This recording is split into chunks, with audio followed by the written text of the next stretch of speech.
सभी भक्तों को राम राम। गुरु साथ हो पर मन अलग हो तो कष्ट जीवन में आते ही हैं। मन भी गुरु को सौंप दो तो सारे कष्ट मिट जाते हैं। और बाबा बोझ हटाते नहीं, खुद उठा लेते हैं। ऐसे है बाबा और उनकी भक्ति। जो बाबा की भक्ति में लग जाता है उसे कुछ और चाहिए ही नहीं। इसलिए हम कहते हैं बाबा पर विश्वास रखिए, चमत्कार अपने आप हो जाएंगे। इसी बात से प्रेरित होकर आपको हम एक कथा सुनाते हैं। कृपया आपसे अनुरोध है कि कथा को पूरा सुने। अगर आप बीच में एक कहानी छोड़ते हैं तो बाबा का चमत्कार अधूरा रह जाता है और सारा ज्ञान बीच में ही रह जाता है। ये बात सन 1970 की अप्रैल के महीने की है। वृंदावन आश्रम में लोग हनुमत जयंती के उपलक्ष्य में एकत्रित हो रहे थे। बाबा के अलीगढ़ के भक्त श्री होत्रदत्त शर्मा जी को श्री चरणों के दर्शनों से फिरोजाबाद के श्री राधेश्याम सर्राफ की बात याद आ गई। वह कहते थे कि बाबा को पृथ्वी के गुण और दोष से कुछ भी प्रभाव नहीं होता। उन्हें गर्मी भी नहीं लगती, सर्दी भी नहीं लगती। और पृथ्वी पर जो छोटे छोटे कांटे होते हैं, पत्थर होते हैं, वो भी उनका कुछ बिगाड़ नहीं सकते। आपको इस विषय में जितना विचार करने लगे उतने ही आपकी शंकाएं भी बढ़ने लग गई। बाबा की भक्ति करना आसान है, लेकिन बाबा पे विश्वास करना उतना ही मुश्किल। कई बार हम सोचते हैं कि बाबा शायद ये तो नहीं कर पाएंगे, लेकिन जब अगली बार हम मिलते हैं तो हमारा ध्यान और एक बात पे चला जाता है कि क्या पता बाबा ना कर पाएं, क्या पता बाबा कर पाएं। इसी उथल पुथल में हमारा जीवन भक्ति से विमुख हो जाता है। ऐसा ही कुछ इनके साथ भी हुआ।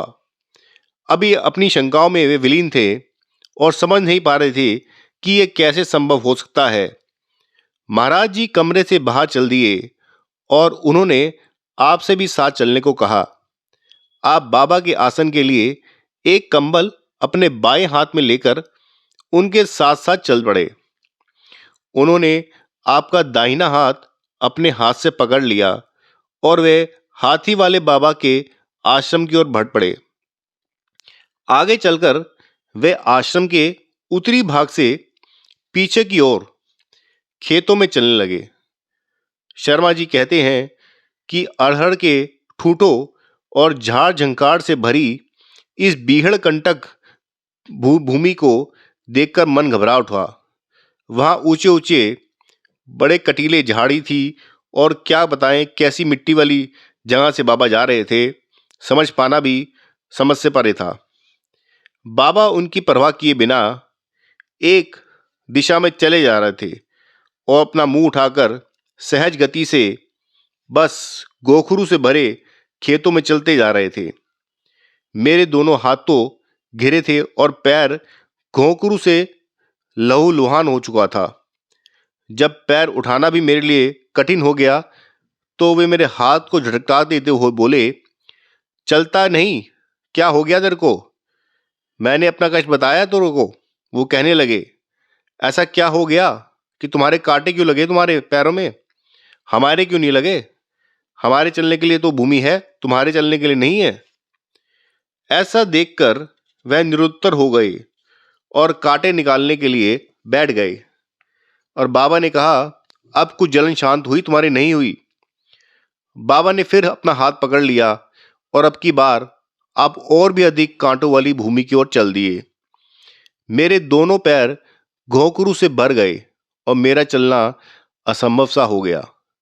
बाबा मुझे डांटते हुए बोले, अब क्या हो गया? तुम्हारे पैर में बहुत कांटे लगते हैं, हमारे पैर में कांटों का स्पर्श भी नहीं हुआ। इस पर मैंने अपने मन की कमजोरी स्पष्ट रूप से व्यक्त करते हुए कहा, बाबा यह मेरी भूल थी कि मैं श्री चरणों की अलौकिकता पर विश्वास नहीं कर पाया था। इस प्रसंग में एक साधु की बात उल्लेखनीय है। वह बाबा की महिमा बताते हुए कहते हैं कि आप पृथ्वी से 4 उंगल ऊपर चलते थे। उसकी बात पर विश्वास किया नहीं जा सकता था, पर इन घटनाओं को सुनकर ऐसा लगता है कि शायद ये बात सही थी। बाबा सभी मौसमों में दिन रात नंगे पैर विचरण करते थे, पर उनके पैर के तलवे सदा कोमल और स्वच्छ बने रहे। वह किसी के भी साफ बिछौने में बिना पैर धोए बैठ जाते थे, पर उसकी स्वच्छता में कोई अंतर नहीं आता था। आपको बाबा की ये कथा कैसी लगी, आप हमें जरूर कमेंट करके बताएं। और अगर आप चैनल पर नए हैं तो चैनल को लाइक शेयर सब्सक्राइब करना ना भूलें। आगे भी हम बाबा की ऐसी ही कथाएं लाते रहेंगे। चैनल पे बने रहने के बाद धन्यवाद। बाबा पे विश्वास करिए, बाबा चमत्कार अपने आप करेंगे। राम राम, सीताराम, जय श्री राम।